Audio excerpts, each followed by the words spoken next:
அப்போ மற்றவங்க ஸ்ட்ரெஸ் எப்படி உருவாகுதுன்னா கல்யாணத்துக்கு அப்புறம் இன்ஃபர்டிலிட்டி வர ஸ்ட்ரெஸ்னால வரல, நம்ம தான் அந்த ஸ்ட்ரெஸ்ஸை உருவாக்குறோம். இப்போ என்ன ஆகுதுன்னா அந்த ப்ரெஷர், நீங்கள் கேட்குறீங்க ஸ்ட்ரெஸ்க்கும் ஃபர்டிலிட்டிக்கும் என்ன சம்பந்தம்? ஃபர்ஸ்ட் திங் தான் ப்ரெஷர்.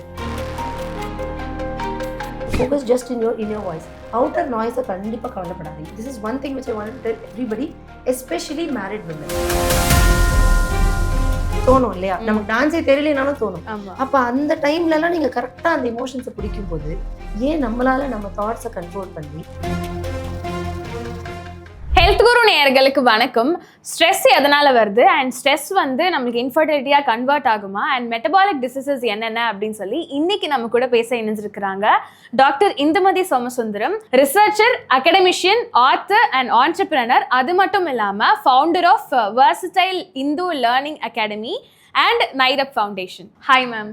ஹலோ. ஹாய், எப்படி இருக்கீங்க? நல்லா இருக்கேன், நீங்க எப்படி இருக்கீங்க? நல்லா இருக்கேன் மேம். சூப்பர். ஸோ இன்னைக்கான டாபிக் என்னவா இருக்க போகுது அப்படின்னா ஸ்ட்ரெஸ் அண்ட் இன்ஃபர்டிலிட்டி. ஸ்ட்ரெஸ் அப்படின்னு எடுத்துக்கிட்டாலே நம்மளோட பாடியில் நிறைய சேஞ்சஸ் நடக்க ஆரம்பிக்கும், அது நம்மளுக்கு விசிபிளாகவும் இருக்கு. ஆனால் அது வந்து ஃபெர்டிலிட்டி எந்த அளவுக்கு அஃபெக்ட் பண்ணுது அப்படின்னு பார்க்கும்போது ஸ்ட்ரெஸ் வந்து அதிகமாச்சு அப்படின்னா ஜென்ரலாக இன்ஃபர்டிலிட்டிக்கு பாசிபிள் இருக்கா? இது ரொம்ப நல்ல கொஸ்டின். ஸ்ட்ரெஸ்னாலே எல்லாருக்கும் ஸ்ட்ரெஸ் தான். அந்த ஸ்ட்ரெஸ்ஸுங்கிற வேர்டே நம்ம வந்து பற்றி பேசும்போது எல்லாருக்குமே ஸ்ட்ரெஸ் தான். ஃபர்டிலிட்டியில் எப்படி அஃபெக்ட் ஆகுதுங்கிறதுக்கு முன்னாடி நான் ஜஸ்ட் ஒன்று சொல்கிறேன். சேட் அப்படின்னு இருக்கு இல்லையா, நம்ம ரொம்ப சேடாக இருக்கும் அப்படின்னு சொல்கிறோம். அதோட அக்ரோனிம் என்னவா இருக்கும்னு நினைக்கிறீங்க? நம்ம ஏதோ ஒரு டிஸ்டர்பன்ஸ் நடந்திருக்கும், ஏதோ ஒரு பிடிக்காத விஷயம் நடந்திருக்கும், அப்படி தானே. பட் சேட் அப்படிங்கிறதுலேயே நீங்கள் பார்த்தீங்கன்னா SAD இல்லைங்களா, S ஸ்டாண்ட்ஸ் ஃபார் ஸ்ட்ரெஸ். அது அப்படியே கண்டினியூ ஆச்சுன்னா A stands for anxiety. Okay. அதுவும் கொஞ்சம் அப்படி கண்டினியூ ஆச்சுன்னா D stands for depression. So நம்ம நிறைய தடவை எத்தனை பேர் நான் சேடாக இருக்கேன் அப்போ என்ன ஆகுதுன்னா உங்களையும் அறியாமல் வந்து you're talking to your inner soul and அந்த ஃப்ரீக்வன்சி வந்து உங்களுக்கு என்ன, நீங்கள் நெகட்டிவ் வைப்ஸை இன்க்ரீஸ் பண்ணுறீங்க. ஸோ ஸ்ட்ரெஸ், anxiety, டிப்ரெஷன் நம்ம வெல்கம். ஓகே. ஸோ நான் சேடாக இருக்கேன் அப்படிங்கிறது ஃபர்ஸ்ட் சொல்லாதீங்க. இது இன் ஜென்ரல். நம்ம சேடாக இருக்கோம்னு 10 தடவை புலம்புறதுனால being a crying baby or whining baby nothing is gonna happen இல்லைங்களா. இது வந்து ஒரு ஜென்ரல் இது. இப்போ when it comes to fertility, ஓகேங்களா, ஃபிசிக்கல் ஹெல்த் எவ்வளோ இம்பார்ட்டண்ட்டோ, நம்மளோட பேட் ஹேபிட்ஸ் எதுவுமே இல்லாமல் நம்ம நல்ல லைஃப் ஸ்டைலில் இருக்கணும், ஃபுட் சாப்பிடக்கூடாது, லைக் ப்ராசஸ் ஃபுட் சாப்பிடக்கூடாது, ஹெல்தி ஃபுட் சாப்பிடணும், இதெல்லாம் எவ்வளோ சொல்கிறோமோ அது எல்லாத்துக்கும் மேலே ஸ்ட்ரெஸ். அது எல்லாத்துக்கும் மேலே ஸ்ட்ரெஸ். ஸ்ட்ரெஸ் அப்படின்னாலே இப்போ மேக்ஸிமம் டிசீஸஸ் எடுத்துக்கோங்க, ரிசர்ச் பேப்பர்ஸை பாருங்கள். there are a lot of research publications. ஸ்ட்ரெஸ்ஸோட எஃபெக்ட் இன் ABCDE எதுலெல்லாம் வருது அப்படின்னு. இப்போது 2 சினாரியோங்க. நம்ம வந்துட்டு சொல்கிறோம் இல்லையா, லைக் கோழிலேருந்து முட்டை வந்ததா இல்லை முட்டையிலேருந்து கோழி வந்ததா, அந்த மாதிரி ஸ்ட்ரெஸ் ஜாஸ்தியாக என்ன ஆகுது, நம்மளோட பாடி மெக்கானிசம் மாறுது, ஹார்மோன்ஸ் இம்பேலன்ஸ் ஆகுது இல்லைங்களா. அப்போ நம்மளோட லைஃப் ஸ்டைலும் மாறும். ஏன்னா நம்ம ஸ்ட்ரெஸ்டாக இருக்கும்போது நிறைய பேர் நிறைய சாப்பிடுவாங்க, இல்லை சாப்பிடவே மாட்டாங்க. இது வெரி காமன் சிம்டம்ஸ் இல்லையா. நீங்கள் ரொம்ப ஸ்ட்ரெஸ்ஸில் இருக்கீங்க, என்ன சொல்லுவீங்க, எனக்கு சாப்பாடு வேண்டாம், இமீடியட்லி வில் சே. இல்லைனா வந்து நம்ம நிறைய சாப்பிடுவோம். ரெண்டு எக்ஸ்ட்ரீம்ஸுமே என்ன ஆகுது, உங்களுக்கு பாடி மெட்டபாலிசம் அஃபெக்ட் பண்ணுது, உங்களோட லைஃப் ஸ்டைல் சேஞ்ச் ஆகுது, உங்களோட ஹார்மோன் இம்பேலன்ஸ் வருது. ஸோ ஸ்ட்ரெஸ்னால தான் இன்ஃபர்டிலிட்டி அப்படிங்கிறது கிடையாது. Stress is one of the cause of infertility. Okay. இப்போ என்ன ப்ராப்ளம் ஆகும்னா, நம்ம ஸ்ட்ரெஸ் எடுத்துக்க இன்ஃபர்டிலிட்டி போகுதுங்களா, அப்போ நமக்கு வந்து ப்ரெக்னன்சி டிலே ஆகும்போது ஸ்ட்ரெஸ் இன்க்ரீஸ் ஆகுது. ஓகே. அப்போது உங்களோட கார்டிசால் லெவல் வந்து இன்க்ரீஸ் ஆகுது. அப்போ திருப்பி நம்மளோட லைஃப் ஸ்டைல் ஹேபிட்ஸ் எல்லாமே மாறுது. அப்போ இன்ஃபர்டிலிட்டி அப்போ நமக்கு ரொம்ப ஸ்ட்ரெஸ் வருது இல்லைங்களா. இது மெயின் வந்து இந்த பப்ளிக் கேட்பாங்க, சொசைட்டி கல்யாணம் ஆகிடுச்சா ஏன் குழந்தை பிறக்கல, that itself is a stress for it. So இப்போ நான் வந்து உங்கள் சேனல் மூலமா என்ன இன் ஜென்ரல் பப்ளிக்கை கேட்டுக்கிறேன்னா, see, it is all their private thing, it's privacy. So let us respect the privacy of others. Privacy வந்து ரொம்ப ரொம்ப important. See, even in married couple, even in any relationship, privacy is important. அப்போ மற்றவங்க stress எப்படி உருவாகுதுன்னா கல்யாணத்துக்கு அப்புறம் infertility வர ஸ்ட்ரெஸ்னால வரல, நம்ம தான் அந்த ஸ்ட்ரெஸ்ஸை உருவாக்குறோம். இன்னும் குழந்தை பிறக்கலையா அப்படின்னு ஒரு 10 times கேட்கும்போது 3 months, 6 months, 1 year, 2 years, 3 years அப்படின்னு பார்க்கும்போது பார்த்தீங்கன்னா இட் இஸ் வெரி டிஃபிகல்ட். இப்போ என்னோட own sister after 6 years she delivered a very nice boy இல்லைங்களா. அப்போது see, when you have age, when you have things, everything will fall in place. இப்போ என்ன ஆகுதுன்னா அந்த ப்ரெஷர், நீங்கள் கேட்குறீங்க ஸ்ட்ரெஸ்க்கும் ஃபர்டிலிட்டிக்கும் என்ன சம்பந்தம்? ஃபர்ஸ்ட் திங் தான் ப்ரெஷர். நம்ம வந்து கல்யாணத்துக்கு அப்புறம் அவங்களுக்கு அந்த ப்ரெஷரை கொடுக்கும்போது அந்த ப்ரெக்னென்சி, நம்ம கண்டிப்பாக ப்ரெக்னென்ட் ஆகணும் அப்படின்ற ப்ரெக்னென்சி ப்ரிப்ரேஷன் டைம்னால தே கெட் ஸ்ட்ரெஸ்ட். இதுதான் ஃபர்ஸ்ட் காஸ். ஓகே. திருப்பி ஸ்ட்ரெஸ் வருதுங்களா, அப்போ என்ன ஆகுது, அவங்க ரொம்ப ஸ்ட்ரெஸ்ட் ஆகிறாங்க. நெக்ஸ்ட் என்ன பண்ணுவாங்க, டென்ஷன், anxiety. ஸ்ட்ரெஸ்ஸில் வந்து ஒரு முக்கியமான விஷயம், நம்ம ஸ்ட்ரெஸ்ஸே இல்லை அப்படின்னு யார் சொல்கிறாங்களோ அவங்களுக்கு கண்டிப்பாக ஸ்ட்ரெஸ் இருக்கும். ஏன்னா it is silent process. So நம்ம எவிடெண்ட்டாக நமக்கு தெரியாது. நமக்கு ஸ்ட்ரெஸ் இருக்குது அப்படின்னு. ஸோ அந்த கார்டிசால் லெவலை கம்மி பண்ணுறதுக்கு நம்ம இந்த ஹாப்பி ஹார்மோன்ஸ் வந்து இன்க்ரீஸ் பண்ணலாம். ஸோ ஸ்ட்ரெஸ் வந்ததுக்கப்புறம் we have to manage. இப்போ எல்லாரும் வந்து ஸ்ட்ரெஸ் எடுத்துக்காத அப்படின்னு சொல்கிறாங்க. Let me tell you something, how you manage your stress. Very சிம்பிளுங்க. இப்போ உங்களுக்கு நீங்கள் தான் எக்ஸாம்பிள், உங்களுக்கு ரொம்ப ஸ்ட்ரெஸ் இருக்குன்னு வச்சுக்கோங்க. So you're married and you're so worried அப்படின்னும் போது நம்ம யாராவது ஒரு கொஸ்டின் கேட்குறோமா, யாராவது உங்களை ஏதாவது பண்ணுறாங்களா, see it is like focus on yourself. People come and go. புரியுதுங்களா? This is a very important, very nice quote. Just focus on yourself. People will come in your life, people will go in life, they say anything. You focus just in your inner voice. Outer noise கண்டிப்பாக கவலைப்படாதீங்க. This is one thing which I wanted to tell everybody, especially married women. ஏன்னா married விமனுக்கு வந்து குழந்தை எப்போ பிறக்குங்கிற ஒரு பெரிய stress. So don't bother about the outside world. இது ஃபர்ஸ்ட் திங். செகண்ட், உங்களுக்கு ஏதோ ஒரு ஸ்ட்ரெஸ் இருக்கா, வெரி சிம்பிளுங்க. அந்த ஸ்ட்ரெஸ்ஸை வந்து நீங்கள் வெளியில் தள்ளுறதுக்கு what I do, I'm just telling you just start writing journals. ஒரு மூவிலலாம் பார்த்துருப்பீங்கல்ல, இந்த பிகில் மூவில வந்து சொல்றாங்கல்ல, உனக்கு போய் பேசிட்டு then he just come and talk, அந்த ஆசிட் ஊற்றிட்டு எல்லா ஸ்ட்ரெஸ்ஸும் அவங்களுக்கு பறந்து போயிடும். இதெல்லாம் நம்ம மூவியை பார்த்து ஸ்மோக்கிங் கற்றுப்போம், மூவியை பார்த்து ஆல்கோஹால் கற்றுப்போம், ஆனால் மூவியை பார்த்து நல்ல விஷயம் கற்றுக்க மாட்டோம். ஸோ இப்போ நமக்கு ஸ்ட்ரெஸ் வருதுங்களா, நம்ம எப்படி ப்ரிவென்ட் பண்ணலாம்? ஜஸ்ட் சிட் காம், பீஸ்ஃபுல், உங்களுக்குன்னு ஒரு மீ டைம் வச்சுக்கோங்க. Start writing journal. Journaling is very important thing. Start writing கிராட்டிடியூட்ஸ். நம்ம சொல்லுவோம் இது என்ன பைத்தியக்காரத்தனமாக இருக்குது, தட்ஸ் ட்ரூ, இட்ஸ் ப்ரூவன். நீங்கள் ரிசர்ச் எடுத்து பாருங்கள், மென்டல் ஹெல்த் எவ்வளோ ஸ்ட்ராங்காக இருக்கோ அவ்வளோ நீங்கள் ஸ்ட்ரெஸ்ஸை வந்து அவாய்ட் பண்ணலாம். வென் திஸ் இஸ் தேர், இதையும் மீறி ஒரு ஸ்ட்ரெஸ் வருது, அப்போ எப்படி அது இன்ஃபர்டிலிட்டி வரைக்கும் போகுது அப்படின்னு பார்த்தீங்கன்னா, நிறைய ஸ்ட்ரெஸ் எடுக்கிறோம், நம்மளால் நம்ம இமோஷன்ஸை கண்ட்ரோல் பண்ண முடியல. அந்த இமோஷன்ஸை நம்ம கண்ட்ரோல் பண்ணாததுனால என்ன ஆகுது, பாடி மெக்கானிசம் சேஞ்ச் ஆகுது, ஹார்மோனல் இம்பேலன்ஸ் வருது, அதில் என்ன ஆகுது, ஃபுட் ஹேபிட்ஸ் சேஞ்ச் ஆகுது, நல்ல ஸ்லீப் இல்லை, லைஃப் ஸ்டைல் மாறுது. கரெக்டாக? அண்ட் மோஸ்ட் இம்பார்ட்டன்ட் திங், நம்ம பாடியில் நமக்கே தெரியாமல் இன்ஃப்ளமேஷன் ஸ்டார்ட்ஸ் அக்யூமுலேட்டிங் இல்லைங்களா? அப்போ அந்த inflammation when it starts accumulating, you get autoimmune diseases, you get gestational diabetes, இந்த மாதிரி நிறைய இருக்குது, சுகர் லெவல் ஜாஸ்தி ஆகுது. அப்போது இதெல்லாம் நம்ம ப்ரிவென்ட் பண்ணணும் இல்லைங்களா? ஸோ கண்டிப்பாக சொல்கிறேன், நம்ம ஸ்ட்ரெஸ்னால தான் இன்ஃபர்டிலிட்டி அப்படின்னு கிடையாது. பட் ஸ்ட்ரெஸ் ஒரு சின்ன factor which will lead to many things. அது ஒரு செயின் ஆஃப் சைக்கிள் மாதிரி போயிட்டு அதனால் நமக்கு வந்து ப்ரெக்னன்சி இஷ்யூஸ் வரலாம். ஸ்ட்ரெஸ் இன்க்ரீஸ் ஆகிறதுனால பிசிஓஎஸ் கூட வரலாம், ஹார்மோன் இம்பேலன்ஸ் வருது. So it is just one small factor. அது அப்படியே சுற்றி நிறைய இஷ்யூஸ் வர்றதுனால இன்ஃபர்டிலிட்டி இஷ்யூஸ் வரலாம். ஸோ ஸ்ட்ரெஸ்னாலேயே இன்ஃபர்டிலிட்டி அப்படிங்கிறது கிடையாது. இப்போது ஸ்ட்ரெஸ் ஹார்மோன் அப்படின்னு எடுத்துக்கிட்டோம்னா கார்டிசால் அப்படின்றது இருக்குது. அண்ட் இந்த கார்டிசால் அப்படின்றது சமீபமாக ரொம்ப ட்ரெண்ட் ஆகிட்டு இருக்கு. அவனோட கார்டிசாலை வந்து நீ நல்லா பார்த்துக்கணும் அப்படின்ற மாதிரி, எப்படி ஆன்லைன் ஏதாவது ஒரு விஷயம் ட்ரெண்ட் ஆகுதோ அந்த மாதிரி இந்த வேர்ட் வந்து ரொம்ப ட்ரெண்ட் ஆகுது. ஸோ இந்த கார்டிசால் அப்படின்றது என்ன, அண்ட் இது வந்து நம்மளோட ஃபர்டிலிட்டி அஃபெக்ட் பண்ணும் அப்படின்றத தாண்டி இந்த ஸ்ட்ரெஸ் ஹார்மோனை நம்ம எப்படி கண்ட்ரோல் பண்ணணும்? This is a very good கொஸ்டினுங்க. இப்போ நமக்கு வந்துட்டு நம்ம பாடியில் வந்து hormones play very important. See hormones அப்படிங்கிறது நீங்கள் எப்படி தெரிஞ்சுக்கணும், இப்போ நம்ம வந்துட்டு glands, we have so many glands, தலையில் பிட்யூட்ரி கிளாண்ட்லேருந்து உடம்புல வந்துட்டு இன்னும் நம்மளோட தைராய்ட் கிளாண்ட்லேருந்து எல்லாம் இருக்குது. And all those glands produce hormones. ஏதோ ஒரு ஹார்மோன் அவங்க ப்ரொடியூஸ் ஆகிட்டே இருக்கு. ஸோ ஒரு ஜென்ரல் லேமேன் டேர்மில் நம்ம பார்த்தோம் அப்படின்னாலே hormone is something that is regulating our body, regulating our metabolism. அப்போது அதில் ஒரு important hormone, key hormone stress. இப்போ நம்ம ஒரு நிமிஷம் இப்போ ரிசர்ச் நிறைய பண்ணியிருக்காங்க, என்ன கண்டுபிடிச்சிருக்காங்கன்னா, நீங்கள் ரொம்ப கோவப்படுறீங்களா, எனக்கு உங்கள் மேலே கோவம் இருக்குன்னு வச்சுக்கோங்களேன், நான் உங்களே தான் எக்ஸாம்பிளாக எடுத்துக்கிறேன், பட் ஜஸ்ட் நமக்கு வந்து ஸோ உங்கள் மேலே எனக்கு கோவம், நான் பயங்கரமாக உங்களை கத்திடுறேன், யாருக்கு அஃபெக்ட் ஆகும்னு நினைக்கிறீங்க? எனக்கு தான். Even the 1 minute of anger will increase 10x of your cortisol ன்னு ப்ரூவ் பண்ணியிருக்காங்க. ஸோ ஒரு காமாக இருக்கிறவங்களோட கார்டிசால் லெவல்ஸ் அண்ட் ரொம்ப கோவப்படுறவங்க, அதாவது கார்டிசால் எப்பெல்லாம் இன்க்ரீஸ் ஆகும் தெரியுமா, நம்ம கோவப்படும் போது நம்மளே செல்ஃப் சாபோட்டேஜ் இருக்குல்ல, எனக்கு இது வரவே வராது, எனக்கு எதுவுமே தெரியாது, நான் வந்து it's not my cup of tea, நான் ஏன் எப்படி இருக்கேன், அந்த மாதிரி நம்ம வந்து ஒரு சோகமாக இருக்கும் பார்த்தீங்களா, அப்போ நம்ம கார்டிசால் லெவல் இன்க்ரீஸ் ஆகும். நமக்கே தெரியாது, இது நம்ம ஸ்ட்ரெஸ் இல்லைன்னு நினச்சிக்கிறோம், ஆனால் கார்டிசால் இன்க்ரீஸ் ஆகும். அண்ட் நான் இப்படியே உட்காந்துருக்கேன், நேற்று ஏதோ ஒரு இன்சிடென்ட் நடந்துருச்சுன்னா அப்படியே உட்காந்து அதே யோசிச்சுட்டு இருக்கேன். எதை பார்த்துருக்கீங்க, நீங்களே பண்ணியிருப்பீங்கல்ல, ஓவர் திங்கிங்.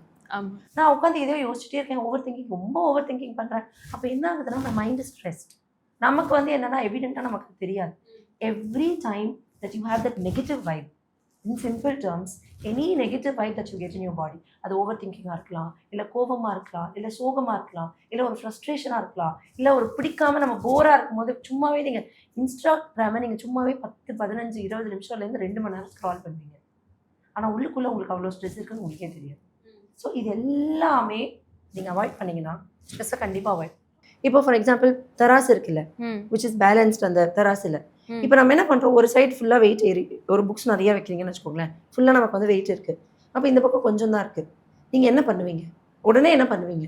கொஞ்சம் இருக்கிறதே எடுத்து இந்த பக்கம் வச்சிருவாங்க. இல்ல இந்த பக்கம் வெயிட் ஜாஸ்தி இருக்குன்னு வச்சுக்கோங்க, இந்த பக்கம் கம்மியா பேலன்ஸ் பண்றதுக்கு அதுல இருந்து தூக்கி இந்த சைடு வைப்பீங்க. நீங்க என்ன பண்ணுவீங்க? இதை தூக்கி இங்க வைப்பீங்களா இல்ல இங்க புக்ஸ் இன்க்ரீஸ் பண்ணுவீங்களா? இல்ல அதை தூக்கி தான் இங்க வைப்பேன். லைக் நான் அப்படிதான் பண்ணுவேன். இல்லைன்னா இங்க அதுதான் இப்போ ரிவர்ஸ் ப்ராசஸ். இப்போ நீங்க சொல்லுங்க, இதை தூக்கி இங்க வச்சு பேலன்ஸ் பண்றதுக்கு பதிலா இன்னும் கொஞ்சம் புக்ஸ் அங்க எடுத்து வச்சாலும் பேலன்ஸ் பண்ண முடியும்ல? ஆமா இல்லைங்களா? இப்போ நம்ம என்ன பண்றோம் அப்படின்னா, நீங்க சொன்னதுதான், நம்ம வந்து ஸ்ட்ரெஸ்ஸை குறைக்கிறதுக்கு நிறைய நம்ம இதுதான் நான் காமிச்ச இந்த எக்ஸாம்பிள் ஸ்ட்ரெஸ்ன்னு வச்சுக்கோங்க. ஸ்ட்ரெஸ் நிறைய இருக்கு, ஓகேங்களா? இங்க வந்து ஸ்ட்ரெஸ் கம்மியா இருக்கு, ஓகேங்களா? அப்போ நம்ம ஸ்ட்ரெஸ் நிறைய ஆயிடுச்சு, அதை குறைக்கணும்னு கஷ்டப்பட்டு அந்த புக்ஸ் எடுத்து வைக்கிறோம். அப்போ என்ன ஆகுதுன்னா நம்மளால அதை பண்ண முடியல. அந்த புக் வந்து உங்களுக்கு ஹெவி ஆயிடுது. ஸோ நம்ம ஸ்ட்ரெஸ்ஸை குறைக்கணும்னு நினச்சிட்டே ப்ராசஸ் பண்ணும்போது ஸ்ட்ரெஸ் இன்க்ரீஸ் தான் ஆகும். அதுக்கு பதிலாக நீங்கள் என்ன பண்ணுங்க, ஓகே எனக்கு ஸ்ட்ரெஸ் லெவல் நிறைய ஆயிடுச்சா, நான் ஏன் வந்து என்னோட ஹாப்பினஸை இன்க்ரீஸ் பண்ணக்கூடாது? ஹாப்பி ஹார்மோன்ஸ் இருக்கு இல்லையா, டோபமைன், ஆக்சிடோசின், செரோட்டோனின், எண்டோஃபின். நான் என்னோட ஹாப்பி ஹார்மோன்ஸை இன்க்ரீஸ் பண்ணக்கூடாது? விச் மீன்ஸ் நேச்சர், வெளியில் போங்க, ஒரு வாக்குக்கு போங்க, ஃப்ரெண்ட்ஸோட டைம் ஸ்பெண்ட் பண்ணுங்க, உங்களுக்கு பிடிச்ச மியூசிக்கு கேளுங்க. இப்போ ஃபார் எக்ஸாம்பிள் நான் உங்களுக்கு ஒரு மியூசிக் ப்ளே பண்ணுறேன், ஹாரர் மியூசிக், இமீடியட்லி உங்களோட இமோஷன்ஸ் எப்படி மாறிடும்? பயம் வரும். ஓகே, நான் பேட்ரியாட்டிக் இப்போ ரிபப்ளிக் டே முடிஞ்சது, பேட்ரியாட்டிக்காக ஒரு சாங் ப்ளே பண்ணுறேன், அப்போ எப்படி இருக்கும்? ஏதோ லைக் நம்மளுக்கு இந்த தேசத்துக்கு மேல நீங்க தூங்கிட்டே இருந்தா கூட ஜனகணமன பாடின உடனே என்ன பண்றோம், எழுந்து நிக்கிறோம். அப்ப அந்த இமோஷன்ஸ்குள்ள வரும்.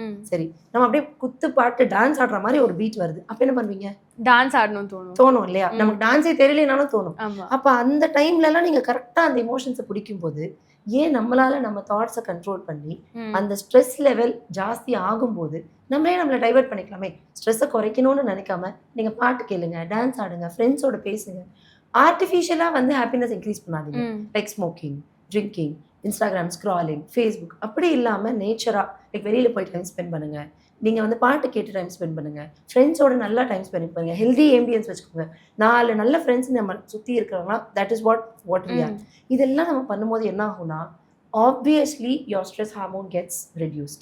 அப்போ நம்ம ஸ்ட்ரெஸ்ஸை குறைக்கணும், நமக்கு ஸ்ட்ரெஸ் இருக்கக்கூடாதுன்னு ஆர்டிஃபிஷியலாக நம்ம அதை எடுக்கிறோம் பார்த்தீங்களா, அப்போ தான் நம்ம பாடியில் அந்த கார்டிசால் வந்து ரொம்ப ஜாஸ்தி ஆகுது. இது வந்து experimentally it is proven. So ஸ்ட்ரெஸ்ஸை குறைக்கணுன்ற தாட்டை விட்டுருங்க. நம்ம சந்தோஷமாக இருக்கணும், நம்ம வந்து காமாக இருக்கணும், நம்ம மைண்ட் செட்டை நம்ம நல்லா வச்சுக்கணும், நம்மளை நம்ம நல்லா பார்த்துக்கணும். செல்ஃப் கேர் இது பண்ணிட்டாலே ஆப்வியஸ்லி ஸ்ட்ரெஸ் ஹார்மோன் குறைஞ்சிரும். ஸோ என்னோட டேக் அவே என்ன நான் சொல்ல வரேன்னா, ஸ்ட்ரெஸ்ஸாக இருக்குது, ஸ்ட்ரெஸ்ஸை குறைக்கணும் அப்படிங்கிற ஒரு கான்செப்ட் இல்லாமல், ஏன்னா அந்த ஸ்ட்ரெஸ்னால வந்து இப்போ நம்ம ஃபர்டிலிட்டி பற்றி பேசுகிறோம், பட் நிறைய இஷ்யூஸ் இருக்கு இல்லைங்க. ஸ்ட்ரெஸ்னால நமக்கு மெட்டபாலிசம் மாறுது, ஸ்ட்ரெஸ்னால ஒபிசிட்டி வருது, ஸ்ட்ரெஸ்னால வந்து லைஃப் ஸ்டைல் மாறுது, ஸ்ட்ரெஸ்னால நிறைய டிசீசஸ் வருது. ஸோ இவ்வளோ தெரிஞ்சும் நம்ம அதை குறைக்க முடியல. ஸோ நான் என்ன சொல்கிறேன், குறைக்காதீங்க. உங்களுக்கு எது you do what you love and love what you do. இது பண்ணாலே போதும், லைஃப் ஹாப்பியாக இருக்கும். Actually life is beautiful. நம்ம தான் அதை ரொம்ப வந்து காம்ப்ளிகேட் பண்ணி வாழறோம் அப்படிங்கிறது என்னோட கருத்து. ஓகே மேம், அஸ் அ ரிசர்ச்சராக இப்போ ஒரு பதில் சொல்லுங்கள். என்னன்னா இப்போ இன்ஃபர்டிலிட்டி அப்படின்றது அதிகமாகிடுச்சு, ரொம்ப பூமாக ஆரம்பிச்சிருச்சு. இதுக்கான இப்போ விமன் சைட்லேருந்து இந்த தப்பு அவங்க பண்ணுறாங்க, இதனால தான் அவங்களுக்கு இன்ஃபர்டிலிட்டி ஆகுது அப்படின்னா என்ன விஷயம் சொல்வீங்க? இது ரொம்ப நல்ல கொஷின், கரெக்டுங்க. இப்போ ஃபஸ்ட்டு திங் நான் சொல்லிக்கிறேன், இன்ஃபர்டிலிட்டி அப்படிங்கிறது வந்து it's both male and female infertility இருக்குது. இப்போ ஒரு ஃபர்ஸ்ட் பாயிண்ட்டுக்கே வந்துட்டு இப்போ இன்ஃபர்டிலிட்டினாலே பப்ளிக்ல பேசக்கூடிய வார்த்தை விமென் தான் காஸ். அது ஓகே மேம், அது மென்னோட இன்ஃபர்டிலிட்டி அப்படின்னு இருந்தாலும் பெண்களுக்கு தான் அந்த எஃபெக்ட் அப்படின்றது கரெக்ட். ஸோ என்னென்ன ப்ரிவென்ட் பண்ணணும் இல்லைங்களா? ஸோ விமென் இன்ஃபர்டிலிட்டி அப்படிங்கிறத பற்றி இப்போ நம்ம பேசுகிறோம் அப்படின்னு பார்த்தீங்கன்னா, ஃபர்ஸ்ட் திங் நம்ம வந்து பியூபர்ட்டி ஏஜ்ல இருந்து we should be aware about what is happening in our body இல்லைங்களா? இப்போ நம்ம பியூபர்ட்டி அட்டைன் ஆகிட்டோம், நமக்கு வந்து பீரியட்ஸ் ரெகுலராக இருக்கா, இது வந்து we have to come up and talk to people, share what is happening. இப்போ எத்தனை பேர் வந்துட்டு irregular periods இருக்கா அப்படியே மனசுல வச்சுப்பாங்க, சொல்ல மாட்டாங்க இல்லைங்களா? ஸோ ஆக்சுவலி இன்ஃபர்டிலிட்டிக்கு வந்து நிறைய காசஸ் இருக்குங்க. நான் ஒன்றுனா உங்களுக்கு வந்து எக்ஸ்பிளைன் பண்ணுறேன். there is a condition called endometriosis. ஓகேங்களா? எண்டோமெட்ரியோசிஸ் அப்படிங்கிறது என்னன்னா, இப்போ நமக்கு வந்து பிளட் வெசல் வந்து யூட்ரஸ் லைனிங்ல இருக்கும், அந்த எண்டோமெட்ரியம் திக்னிங் வந்து ஏதோ ஒரு இடத்துல அந்த இம்ப்ளான்டேஷன்ல வந்து இஷ்யூஸ் இருக்குன்னு வச்சுக்கோங்களேன் லேமேன் டேர்ம்ல. எண்டோமெட்ரியோசிஸ் இருந்ததுன்னா இன்ஃபர்டிலிட்டி இருக்கு, ஓகேங்களா? Endometriosis is a very important reason for infertility. அப்போ அந்த எண்டோமெட்ரியோசிஸ் நமக்கு இருக்குங்கிறது நமக்கு தெரியாது. இனிஷியலி அது எந்த சிம்டம்ஸும் கொடுக்காது, லேட்டராக சிம்டம்ஸ் கொடுக்கும்போது தான் நம்ம கண்டுபிடிக்கிறோம். So first thing is after puberty every ஃப்ரீக்வன்சியில் நம்ம வந்து அல்ட்ராசவுண்ட் எடுத்து பார்க்கணும், கைனகாலஜிஸ்ட்டு போய் பேசணும், ப்ரெக்னன்சி ப்ரிப்ரேஷன் முன்னாடி என்னென்ன ப்ராப்ளம் இருக்குன்னு தெரிஞ்சுக்கணும். Second most important thing is uterine fibroid. யூட்ரஸ்ல ஃபைப்ராய்டு இருக்கு, ஃபைப்ராய்டு வந்து ஜாஸ்தி இருக்கு, ப்ராப்ளம் இருக்குன்னா தென் ப்ராப்ளம் வரும். தின் எண்டோமெட்ரியம் அப்படின்னு சொல்லுவோம். தின் எண்டோமெட்ரியம் அப்படின்னா இப்போ குழந்தை வந்து ஆஃப்டர் ஃபர்டிலைசேஷன் அந்த குழந்தை வந்து யூட்ரஸ்குள்ள தான் போகணும். இட்ஸ் ஊம்புன்னு சொல்றோம் இல்லைங்களா? ஸோ யூட்ரஸ்குள்ள தான் போய் அந்த குழந்தை வளரணும். அப்போ யூட்ரஸ்குள்ள போறதுக்கு இட் இஸ் லைக் இப்படி இருக்கும்னு வச்சுக்கோங்களேன். திஸ் மை என்னோட ஹேண்ட் தான் வந்து அந்த எண்டோமெட்ரியம் திக்கா இருக்கணும். அப்போ ஃபர்டிலைசேஷனுக்கு அப்புறம் இந்த நடுவில் இருக்கிற ஏரியா தான் யூட்ரஸ்னா அது இது வழியா போய் அந்த குழந்தை இது உள்ள போகணும். பட் இது உள்ள போகும்போது அந்த எண்டோமெட்ரியம் இஸ் வெரி தின். ஒரு திக் பேப்பர்ல நீங்க ஓட்டு போடுங்களேன், உங்களுக்கு அந்த பேப்பர் உடையாது. ஒரு தின் பேப்பர்ல நீங்க குத்தினீங்கன்னா பேப்பரே கிழிஞ்சிரும். அப்ப அந்த மாதிரி தின் எண்டோமெட்ரியம் இருக்கும்போது என்ன ஆகுதுன்னா இம்ப்ளான்டேஷன் ஃபெயிலியர் அப்படின்னு சொல்றோம். அப்ப நம்மளோட எண்டோமெட்ரியல் சைஸ் ரொம்ப ரொம்ப இம்பார்ட்டன்ட். இப்போ பிரெக்னன்சி டிலே ஆகுதுன்னு வச்சுக்கோங்களேன், ஹார்மோன் இம்பேலன்ஸ். அப்போ டாக்டர்ஸ் என்ன பண்ணுவாங்க, ஹார்மோனல் இன்ஜெக்ஷன்ஸ் கொடுப்பாங்க இல்லைங்களா? அப்போ ஏர்லியா நமக்கு தெரிஞ்சதுன்னா அந்த ஹார்மோனல் இன்ஜெக்ஷன்ஸ் கொடுக்குறோம். தின் எண்டோமெட்ரியம்க்கு தெரப்பி இருக்கு.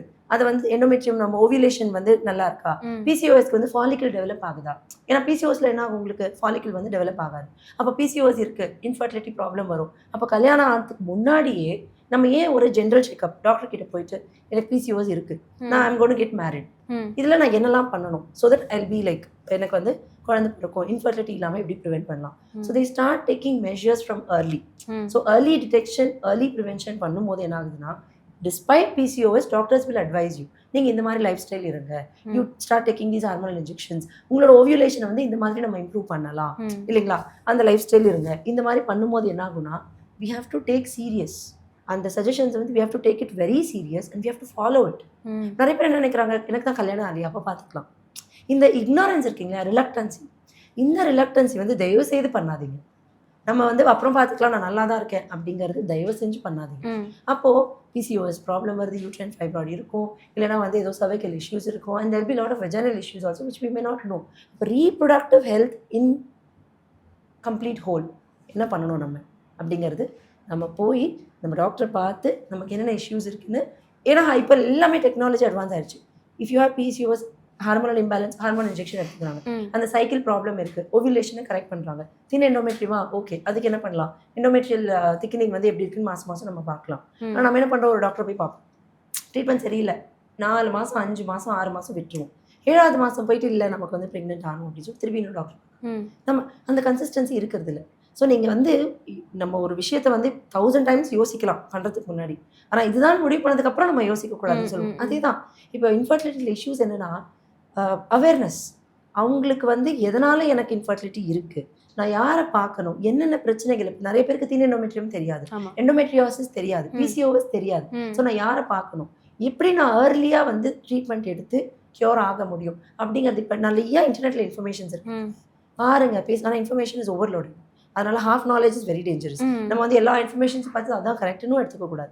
ஸோ நீங்கள் அவேர்னஸ்க்கு தெரிஞ்சுக்கோங்க, ரீட் புக்ஸ், யூடியூப்பை பார்த்து கற்றுக்கோங்க. ஆனால் ஆக்ஷன் வந்து நம்ம டாக்டர் கிட்ட போய் பார்த்து பேசி நமக்கு நம்ம பாடியில் என்ன இஷ்யூஸ். இன்னொன்று ஒரு பெரிய ப்ராப்ளம் இருக்குங்க, ஒரு பர்சனுக்கு வந்து இதான் காஸ், இதான் ட்ரீட்மெண்ட்னு வச்சுக்கோங்களேன், the other person will also start following that is very wrong. அவங்களுக்கு அவங்க இன்ஃபர்டிலிட்டியில் அவங்க இந்த மாதிரி ட்ரீட்மெண்ட் எடுத்தாங்க, அப்போ நமக்கும் இந்த மாதிரி ட்ரீட்மெண்ட்டே எடுத்துக்கலாம், நம்மளும் நல்லா ஆயிடுவோம் அப்படின்னு நினைக்கிறது வந்து ரொம்ப தப்பு.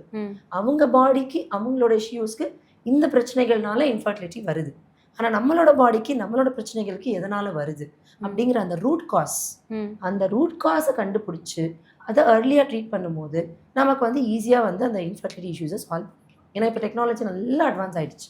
ஸோ அது ப்ராப்ளமே இல்லை. ஓகே மேம், இப்போ நான் வந்து அன்மேரிட், பட் எனக்கு சின்ன வயசுலேருந்து இந்த ஸ்ட்ரெஸ்ஸு, இந்த கத்துறது, டென்ஷன் ஆகுறது இதெல்லாம் வந்து கண்டினியூஸாக இருந்துகிட்டே இருக்குது. இது வந்து பர்சனல் குவெஷனாக இருந்தாலும் இது நிறைய பேருக்கு இருக்குது அப்படின்னே சொல்லலாம். ஸோ எனக்கு வந்து என்னோட ஃபர்டிலிட்டி அஃபெக்ட் ஆகுமா, என்னோட ஓவிலேஷன்ஸில் இதனால ஏதாவது ப்ராப்ளம் வருமா? இது ஆக்சுவலி ரொம்ப ரொம்ப நல்ல கொஸ்டின். எனக்கு first of all I want to appreciate you. ஏன்னா ஆன் ஸ்க்ரீன் யாருமே இதை சொல்ல மாட்டாங்க. அது வந்து அவங்க என்ன நினைப்போம், ஐயோ நம்ம சொல்லக்கூடாது அப்படி தான் நினைப்போம். பட் நீங்கள் தைரியமாக வந்து இதை கொஸ்டினை எடுத்திருக்கீங்க, இது ரொம்ப இம்பார்ட்டண்ட்டுங்க. நீங்கள் கரெக்டாக சொன்னீங்க, சின்ன வயசுலேருந்து குழந்தைங்களோட அந்த மூட் ஸ்விங்ஸ், இப்போ இருக்கிற உங்களோட ஏஜ் கொஞ்சம் கீழே நான் வரேன், இப்போ இருக்கிற குழந்தைங்களே பார்த்தீங்கன்னா ஸ்ட்ரெஸ் 7 or 8 தான் இருக்காங்க, பட் எனக்கு ரொம்ப ஸ்ட்ரெஸ்ஸா இருக்கு. என்ன உங்களுக்கு ஸ்ட்ரெஸ்ஸா இருக்கு? எக்ஸாக்ட்லி. யாராவது என்ன கேட்டா எனக்கு ரொம்ப ஸ்ட்ரெஸ்டா இருக்கு, குழந்தைங்க சொல்றாங்க, நீங்க விடுங்க, குழந்தைங்க சொல்றாங்க. I'm so shocked. ஒரு குழந்தை வந்து எனக்கு ஸ்ட்ரெஸ்டா இருக்குன்னா imagine what could be in their mind and what is happening. அப்போ நீங்க ரொம்ப ரொம்ப you really hit the nail. இது வந்து something really we have to take care of. ஸ்ட்ரெஸ்ஸை நம்ம வந்து அந்த சின்ன வயசுலேருந்து வளர்க்குறோம். எந்த மாதிரி விதத்தில் நம்ம குழந்தைங்க பேரண்டிங் இஸ் வெரி இம்பார்ட்டன்ட். இப்போ இருக்கிற காலத்தில் என்ன, அது 2 பேருமே வந்து வேலைக்கு போகிறாங்க. ஸோ பேரண்ட்ஸால அவங்க குழந்தைங்களோட ஸ்பெண்ட் பண்ண முடியல. அண்ட் ஆல் பேரண்ட்ஸ் நான் சொல்கிறது ஒன்று தான், நம்ம எல்லாத்துக்கும் ஒரு ப்ரையாரிட்டி கொடுக்குறோம் இல்லையா, அந்த மாதிரி நம்ம குழந்தைங்கள ஒரு சர்டன் ஏஜ் வரைக்கும் நம்ம ப்ரையாரிட்டி கொடுத்து தான் ஆகணும். அந்த ப்ரையாரிட்டியில் நம்ம செட் பண்ணணும். அதை செட் பண்ணி குழந்தைங்களோட ஸ்பெண்ட் பண்ணும்போது நம்ம அவங்கள்ட்ட பேசும்போது ஆட்டோமேட்டிக்காக ஸ்ட்ரெஸ் குறையும். இது ஃபர்ஸ்ட் திங். செகண்ட் திங், உங்களுக்கு வந்து நல்ல ஸ்ட்ரெஸ் வருது. ஓகே, எல்லாருக்கும் வரும். ஓகேங்களா? ஸ்ட்ரெஸ் லெவல் ரொம்ப ஜாஸ்தி ஆகும்போது நீங்கள் சொன்ன மாதிரி எஸ், ஸ்ட்ரெஸ் வந்தாலே இன்ஃபர்டிலிட்டி அப்படிங்கிறது கிடையாது. ஐ want to really underline that. ஆனால் ஸ்ட்ரெஸ் டெவலப் ஆக ஆக ஆக ஆங்ஸைட்டிக்கு போகும், டிப்ரெஷனுக்கு போகும். அதனால உங்கள் பாடி மெக்கானிசம் சேஞ்ச் ஆகும். உங்களோட ஹார்மோனல் இம்பேலன்ஸ் வரும். ஹார்மோனல் இம்பேலன்ஸ் இப்போ ஒன்றும் சிம்பிளாக உங்களை ஒரு கேள்வி கேட்கும். நீங்கள் நிறைய ட்ராவல் பண்ணீங்க, ரொம்ப ஸ்ட்ரெஸ் எடுத்தீங்க, உங்களுக்கு ஒரு 5 days முன்னாடியே வந்து மென்சஸ் வந்துருச்சு அப்படின்னு இருக்குல்ல. ஆமாம். ஓகே, இன்னும் நிறைய ஒரு கண்டிஷன்ஸில் வந்து நான் ரொம்ப ஸ்ட்ரெஸ்டாக இருந்தேன், எனக்கு என்னன்னே தெரியல, எனக்கு வந்து ரொம்ப லேட் ஆகிடுச்சு பீரியட்ஸ் சொல்கிறாங்களா. ஜென்ரலி நம்ம பேசும்போது கேள்விப்பட்டிருக்கோமா, நான் வந்து ரொம்ப ஸ்ட்ரெஸ்ஸில் இருந்தேன், அதனால தான் எனக்கு early periods போல. ஆனால் இதெல்லாம் வந்து நீங்கள் ஓப்பனாக பேச மாட்டீங்க. It's not a tab. Please பேசுங்க. அப்போது you start analysing your body. ஓகேங்களா? எப்போ நமக்கு வந்து பீரியட்ஸ் ரெகுலராக இருக்கா, 28 days சைக்கிள் கரெக்டாக இருக்கா, நீங்கள் அதை வச்சே கண்டுபிடிச்சிடலாம் உங்களுக்கு இர்ரெகுலர் பீரியட்ஸ் இருக்கா இல்லை பீரியட்ஸ் ரெகுலராக இருக்கா. பட் இன் எக்ஸெப்ஷனல் கேசஸ் ரெகுலராக பீரியட்ஸ் இருந்தாலும் there are chances some reproductive issues. அதுக்கு தான் நம்ம ஜென்ரல் டெஸ்ட் அப்பப்போ போய் டாக்டரை பார்க்கணும் அப்படின்னு சொல்கிறோம். ஸோ சிம்பிள் என்ன, if your cycle is normal 28 days to 29, அதாவது 27, 28, 29, சில பேருக்கு 20 days வரும், சில பேருக்கு வந்து 35 days. And especially when you're in your menstrual phase, bleeding ஃபேஸஸில் இருக்கும்போது 4 to 5 days is 3 days very optimal. 4 to 5 days is okay. But சில பேருக்கு வந்து they will be 2 weeks, 1 week, அதெல்லாம் இக்னோர் பண்ணுறாங்க. அப்போ stress could be one of the factor, but there is some other root cause which is causing 15 days, 10 days, 12 days bleeding. போக மாட்டாங்க ஹாஸ்பிட்டலுக்கு. And most important thing, ஏதோ ஒரு function வருது, நம்ம டேப்லெட் போட்டுட்டு அந்த பீரியட்ஸை தள்ளி வைக்கிறோம்ல, தட் இஸ் வெரி பேட். இது வந்து கண்டினியூஸாக பண்ணுறதுனால கூட, ஏன்னா இப்போ இந்த டாபிக் வந்ததுனால நான் சொல்கிறேன், இது பண்ணுறதுனால கூட ஃபர்டிலிட்டி இஷ்யூஸ் வரும். நீங்கள் வந்து இப்போ ஒரு there's one tablet, I just don't want to mention it, எல்லாருக்கும் தெரிஞ்சிருச்சு. நம்ம டாக்டர்கிட்டே போக மாட்டோம். இந்த ஃபங்க்ஷன் வருது, என்னோட மெயின் சிஸ்டம் நான் தள்ளி போடுறோம், போய் வாங்குறோம், அந்த டேப்லெட்டை போட்டுடுறோம். நெக்ஸ்ட் சம்திங் எல்ஸ் ஹேப்பன்ஸ், அந்த டேப்லெட் போடுறோம். அப்போ என்ன ஆகுதுன்னா, you are changing your body mechanism. அது நேச்சர் கொடுத்த இதுங்க, அதை நம்மளால் மாற்ற முடியாது. அந்த 20 days சைக்கிளில் அந்த ஓவியுலேஷன் கரெக்டான மென்ஸ்ட்ரல் ஃபேஸ் வருது, அதுக்கப்புறம் ஃபாலிகல்ஸ் வந்து டெவலப் ஆகுது, ஓவியுலேஷன் வருது, அந்த ஓவியுலேஷனுக்கு அப்புறமா செக்ரட்டரி ஃபேஸ்க்கு போகுது. இந்த சைக்கிளை நீங்கள் டேப்லெட் கொடுத்து அரெஸ்ட் பண்ணுறீங்க.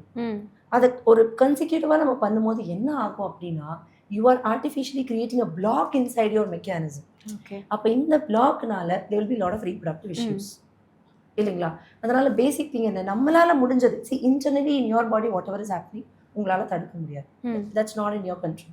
பட் நம்மளால முடிஞ்சது, நம்ம எப்படி நம்ம ஹெல்த்தை ப்ரிவென்ட் பண்ணலாம், நம்ம ஸ்ட்ரெஸ்ஸை எப்படி அவாய்ட் பண்ணலாம். சிம்பிள் இப்போ நான் சொன்னது பண்ணுங்க, 20-20-20 ஒரு ரூல் இருக்குது. 20 minutes ஒரு ஒர்க் பண்ணுங்க, 20 minutes ஒரு வாக்கிங் போங்க பாட்டு கேட்டுட்டு, ஓகேங்களா, ஃபார் 20 seconds. திருப்பி 20 minutes ஒர்க் பண்ணுங்க, 20 minutes பாட்டு கேளுங்க. ஏன் நான் பாட்டு, இப்போ உங்களுக்கு பாட்டு பார்க்க பிடிக்கல, ஆனால் இன்ஸ்டா பார்க்காதீங்க. பிகாஸ் அந்த அந்த ப்ளூ லைட் ஸ்க்ரீனிங் இருக்கு இல்லையா, அது வந்து அந்த ப்ளூ ரேஸ் வந்து நம்ம அவரோட மெலட்டோனின் அஃபெக்ட் பண்ணும், ஸ்லீப்பை அஃபெக்ட் பண்ணும். ஸோ நீங்கள் ஸ்ட்ரெஸ்ஸை அவாய்ட் பண்ணணும்னு நினைக்காம நீங்கள் வந்து மற்றவங்க சொல்கிறது எதையுமே காதில் வாய்க்காதீங்க. இவங்க சொல்லுவாங்க என்ன இப்படி பேசுகிறாங்க, that is true. See, you have no one to validate who you are. You are your own validation, you are your own judgment. இதை நம்ம பண்ணும்போது, but we know ethics, see, be ethical, அவ்வளோதான். ஸோ அதை எடுத்துக்காமல் நம்மளுக்குன்னு ஒரு purpose of life create பண்ணி நமக்குன்னு ஒரு கிளாரிட்டி வந்து நம்ம அதை நோக்கி போகும்போது நமக்கு வந்து ஓவர் திங்கிங்கோ இல்லை ஸ்ட்ரெஸ்ஃபுல்லாக இருக்கிறதுக்கோ டைமே இருக்காது. Start doing that. இல்லை புக்கு படிங்க, புக்கு நிறைய பேர் படிக்கிறதே இல்லைங்க. இந்த மாதிரி எல்லாம் பண்ணும்போது it may sound very chilli for you, but really I'm saying நான் next time உங்களை பார்க்க no I'm a good reader ma'am actually. oh very good, then you start reading. எனக்கு next time பார்க்கும்போது நீங்க கண்டிப்பா சொல்லணும், இதெல்லாம் நான் பண்ணதுனால நான் I stop thinking, I stop overthinking, நான் ஸ்ட்ரெஸ்ஸே இல்லை, எனக்கு ஸ்ட்ரெஸ் வந்தாலே நான் போய் இந்த ஆக்டிவிட்டீஸ் பண்ணிடுவேன். சிம்பிளுங்க life. Sure ma'am. Ma'am final question என்னன்னா, இப்போ இன்ஃபர்டிலிட்டி இதெல்லாம் விட்டுடலாம், இப்போ வந்து இந்த பியூபர்ட்டி ஸ்டேஜ் அப்படின்றத பற்றி நீங்கள் முன்னாடி கூட பேசியிருந்தீங்க. பியூபர்ட்டி சேஞ்சஸ் அப்படின்றது முன்னாடி வந்து டிலேடாக இருந்துச்சு, லைக் ஒரு 15, 12, 13 ஆகும்போது தான் அந்த ஏஜ் அட்டன் பண்ணுவாங்க அப்படின்னு சொல்கிறது இருக்குது. இப்போ வந்து அது கொஞ்சம் முன்னாடி ஆக ஆரம்பிச்சிருச்சு. இப்போ 10, 8, 7 அப்படின்னாலே அது ரொம்ப டெரிபிளா இருக்கு கேட்கும் போது, இப்போ நீ குழந்தை அப்படின்ற மாதிரி இருக்கு. ஸோ அதுக்கும் நம்மளோட ஸ்ட்ரெஸ் ஃபேக்டருக்கும் அதுக்கும் நம்மளோட ஸ்ட்ரெஸ் ஃபேக்டருக்கும் ஏதாச்சும் கனெக்ட் இருக்கு? கண்டிப்பா இருக்குங்க. Not stress factor, I will say overall the life style. இப்போ சின்ன குழந்தைங்க, பிறந்த குழந்தை எடுத்துக்கோங்களேன், ஓகேங்களா? குழந்தை பிறந்தோடனே வளர நம்ம இப்பெல்லாம் என்ன பண்ணுறோம், ரொம்ப பேம்பர் பண்ணுறோம். பேம்பர்டு சைல்ட்ஸ் தான் ஜாஸ்தி இருப்பாங்க. குழந்தை எது கேட்டாலும் நம்ம வாங்கி கொடுத்துருவோம். அப்போ நம்ம குழந்தைக்கு என்ன சொல்லித்தரோம்? அடமென்சி. நான் ரோட்டில் விழுந்து புரண்டு அழுது இந்த மாதிரி எத்தனை வீடியோ பார்த்துருக்கேன். எனக்கு வேணும்னா வேணும். நம்ம ஒன்று பேம்பர் பண்ணுறதுனால வாங்கி கொடுத்துட்றோம். இல்லையா, ஐயோ வாங்கி கொடுத்து நம்ம நிம்மதியாக இருப்போம். எத்தனை பேரண்ட்ஸ் இந்த மாதிரி இருக்காங்க, வேணும் சரிப்போ வாங்கிக்கோ. அப்போ என்ன ஆகுதுன்னா, ஃபர்ஸ்ட் திங் இதுக்கு காரணம் வந்து குழந்தைங்களோட லைஃப் ஸ்டைல் அண்ட் குழந்தைங்களோட food habits. Then comes the stress factor. அந்த குழந்தைக்கு எத்தனை பேர் இந்த ஜென்ரேஷன் எடுத்துக்கோங்க, research have proven, healthy food சாப்பிட்றவங்க, நல்ல ஸ்லீப், ஹைட்ரேட்டடாக ஒரு டிசிப்ளின்டு சைல்டோட லைஃப்பில் எப்போ அவங்க பியூபர்ட்டி இருக்குது இல்லைங்களா? நம்ம வந்து இப்போ ஒரு சில சைல்டு வந்து க்ரோத் ஜாஸ்தி இருக்கு. ஏன் நம்ம க்ரோத் ஜாஸ்தி இருக்குன்னா நம்ம ப்ராசஸ்ட் ஃபுட் கொடுக்குறோம், ஜங்க் கொடுக்குறோம், சுகர் ஆட் பண்ணுறோம். அதனால அந்த குழந்தைங்களோட க்ரோத் ஜாஸ்தி இருக்குது. இப்போ பியூபர்ட்டி வந்துட்டு பார்த்தீங்கன்னா அந்த க்ரோத் இன்டர்னலி அண்ட் எக்ஸ்டர்னலி எப்போ அந்த க்ரோத் வந்து ஜாஸ்தி ஆகுதோ அப்போ ஹார்மோனல் லெவல் ஆட்டோமேட்டிக்லி கோஸ் ஹை. அப்போ அந்த ஹார்மோன் லெவல் ஜாஸ்தி ஆக ஆக என்ன ஆகும், they are nearing that puberty. அதனால இப்போ என்ன ஆகுது, 7 வயசு 8 வயசு. But I just want to tell a suggestion. இப்போ வென் சைல்டு வந்து இப்போ 10 years 9.5 10 11 12 தட் இஸ் ஓகே. அது வந்து இப்போ அது ட்ரெண்டாக மாறிடுச்சு. நீங்கள் சொன்ன மாதிரி ரியலி 10 11 12 தட் இஸ் ஓகே. இப்போ ஒரு குழந்தைக்கு 8 வயசு, அந்த 8 வயசு குழந்தை if she is attaining her puberty அப்படிங்கிறது இட்ஸ் அ டேஞ்சர் சைன். அப்போ என்ன ஆகும் அப்படின்னா உள்ளுக்குள்ள அந்த ஹார்மோனல் லெவல் தேவையில்லாத டைமில் தேவையான ஹார்மோன் வராது. லைக் அன்னெசரிலி அந்த தேவையில்லாத டைமில் ஹார்மோன் வளருது. You know that is very danger. அப்போ 8 வயசில் ஒரு குழந்தை puberty ஆகுறாங்கன்னா we need to go to the doctor. கண்டிப்பாக நம்ம போய் கைனகாலஜிஸ்ட்டை பார்த்து நம்ம சஜஷன்ஸ் கேட்டு என்ன ப்ராப்ளம் அப்படின்னு அல்ட்ராசவுண்ட் எடுக்கணும். ஏன்னா 8 வயசில் அல்ட்ராசவுண்ட் எடுக்கிறது கஷ்டம். At least they will give some preventive measures. ஒரு ஏஜ் வந்ததுக்கப்புறம் அப்போ அல்ட்ராசவுண்ட் எடுத்து செக் பண்ணணும். There are people where ovarian cyst இருக்கு, சின்ன வயசுலேயே வந்து PCOS இருக்கலாம், இல்லைனா பியூபர்ட்டி ஏர்லி அட்டென்ட் பண்ணதுனால எண்டோமெட்ரியோசிஸ் மேபி இருக்கலாம், அந்த மாதிரி. அண்ட் என்ன இன்னொரு இஷ்யூ மெயினானா ஏர்லி பியூபர்ட்டி வரும்போது என்ன ஆகும்னா நமக்கு இருக்கிற மாதிரி சைக்கிள்ஸ் வந்து ரெகுலராக இருக்காது. ஓகே. அது பேரண்ட்ஸ் என்ன நினைக்கிறாங்க, இது காமன் தான். அது டாக்டர்ஸும் சொல்கிறாங்க ஃபர்ஸ்ட் 2 years வந்து early பியூபர்ட்டியில் first 2 years irregular periods தான் இருக்கும், which is okay காமன். ஆனால் நம்ம ஏன் அதை டிசைட் பண்ணணும்? போய் ஒரு டாக்டர் கன்சல்ட் பண்ணா உங்களுக்கு என்ன, அது காமன்ன்றதை நம்ம டிசைட் பண்ண வேண்டாம் இல்லைங்களா? 8 yearsல என் பொண்ணு பியூபர்ட்டி அட்டைன் ஆயிட்டா அப்படின்னு யாராவது நினைச்சாங்கன்னா first thing they need to do is go to a doctor. Self assumption is very harmful. அந்த ஏஜுக்கு இது too early. What is the next step? எப்படி நம்ம டயட்டை மாற்றலாம்? எப்படி இப்போ வந்து நான் வெஜிடேரியன்ஸ் எடுத்துக்கோங்களேன், meet first problem meet avoid பண்ணுங்க. எனக்கு மீட் பிடிக்கும், நான் அவாய்ட் பண்ண மாட்டேன், சாப்பிட்டே தான் இருப்பேன்னா all of these hormone imbalance will occur. ஏன்னா மீட் இன் ஜென்ரலாகவே if you have that processed food avoid பண்ணுங்க. மீட்டை வந்து மாதத்துக்கு ஒரு தடவை தட் இஸ் ஓகே. பட் எத்தனை பேர் வீட்டில் வந்து வாரத்துக்கு 2 நாள் சிக்கன் 2 நாள் மட்டன் நான் சாப்பிடுவேன், என்னோட இஷ்டம். சரி, அதுக்கு முன்னாடியே தெரிஞ்சுக்கோங்க கான்சிக்வன்சஸ் இல்லைங்களா? அதனால இந்த early puberty is not good and very late puberty is also not good. 10 11 12 that is okay. Still we need to have that concern. அப்போ எப்படி அதை தடுக்கலாம் அப்படின்னா ஆஸ் அ பேரண்ட் சின்ன வயசுலேருந்து அவங்களுக்கு have a healthy life style. Outdoor games விளையாட கூட்டிகிட்டு போங்க. This is very important. Screen டைமை கம்மி பண்ணுங்கள். ஸ்லீப் நல்லா இருக்கணும், ஹைட்ரேட்டடாக இருக்கணும். ப்ராசஸ்டு ஃபுட்டு கொடுக்கவே கூடாது. என் பொண்ணு ரொம்ப ஆசைப்பட்றான், என் பையன் ரொம்ப ஆசைப்பட்றான், பணம் போனால் போதும் நான் கொடுத்துட்டேன். அப்போ எத்தனை பீஸா, பர்கர், ப்ராசஸ் ஃபுட், மீட் இதெல்லாம் எடுத்துக்கும் போது என்ன ஆகுதுன்னா you are activating lot of things inside your body. இல்லைங்களா? நிறைய அனிமேஷன்ஸ் கூட வருதுல்ல, இது எடுத்துட்டா எப்படி இருக்கும். பெப்சி, கோக் சின்ன பசங்க குடிக்கிறாங்க, which is very harmful. It's a carbonated drink. குடிக்காத அப்படின்னு ஒரு பேரண்ட் சொல்லுவாங்க. ஆனால் நம்மளே அந்த பசங்க முன்னாடி குடிப்போம். குடிச்சிட்டு எனக்கு வேணும் இதெல்லாம் நீ குடிக்கக்கூடாது. நீங்கள் பசங்க முன்னாடி பசங்க வந்து நம்ம என்ன சொல்கிறோமோ அதை கற்றுக்க மாட்டாங்க, நம்ம என்ன பண்ணுறோம் அதை பார்த்து தான் அவங்க பண்ணுவாங்க. அப்போது வெரி சிம்பிளுங்க பேரண்டிங். நீங்கள் எப்படி வேணால் இருந்துக்கோங்க, பசங்க முன்னாடி அவங்கள எப்படி நீங்கள் வளர்க்கணும்னு நினைக்கிறீங்களோ நீங்கள் அப்படி மாறுங்க. நம்ம ராத்திரியெல்லாம் ஃபோனை பார்த்துட்டு பசங்களை ஃபோனை பார்க்கக்கூடாது சொல்லுவோம். இன்னொரு ரொம்ப ஒரு மாதிரி அருவருப்பாக இருக்கிற விஷயம் தான், ஓகேங்களா? ரெஸ்ட் ரூமுக்கு போய் ஃபோன் எடுத்துகிட்டு போய் தான் நான் உட்காருவேன். அந்த காலத்தில் ரெஸ்ட் ரூமில் நியூஸ் பேப்பர், இந்த காலத்தில் ஃபோன். அப்போ நம்ம இதெல்லாம் நம்ம பசங்களை கண்ட்ரோல் பண்ணணும்னு வச்சுக்கோங்களேன். பியூபர்ட்டி திருப்பியும் அந்த ஜென்ரேஷன் கண்டிப்பாக மாறும். 8 9 10ங்கிறது திருப்பி 12 13 மாறும் அந்த generation. Let us bring that generation forward.